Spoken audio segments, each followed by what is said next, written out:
എനിക്ക് സ്നേഹം തോന്നിയില്ല എന്നോട്. നീയാണോ തീരുമാനിക്കുന്നത്? എനിക്കോ എന്നെ നോക്കിയില്ലേ? ഇങ്ങനെ കോലത്തിൽ ആരോ നോക്കാത്ത ഈ ഒരു ലുക്കിലൊന്നും എല്ലാരും അപ്പൊ എന്താ തോന്നിയേ? അപ്പൊ എന്താ തോന്നി? എനിക്ക് തോന്നിയതോ ഞാൻ എന്റെ സ്വയം അഭിപ്രായം പറഞ്ഞോ പോവോ? ഞാൻ സത്യത്തിൽ വിചാരിച്ചു ഇതൊക്കെ എവിടെ നിന്ന് കെട്ടിയും കുറ്റിയും പഠിച്ചു എനിക്ക് ഇവളെയൊക്കെ ഇന്ന് ആരെയാണോ കളിയേണ്ടത്? അങ്ങനെ നോക്കുന്നവരുണ്ട് മനസ്സിലായില്ലേ? കേട്ടല്ലോ, അതെ എനിക്കും പറയാനുള്ളൂ. ഞാൻ ഇങ്ങനെ നോക്കിയേ. പക്ഷെ എനിക്ക് ഭയങ്കര ഇഷ്ടമായിട്ടാ.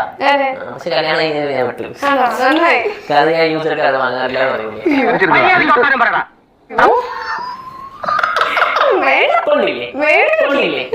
ഇവനെ കൊണ്ട് നീ അടിയുള്ളൂ.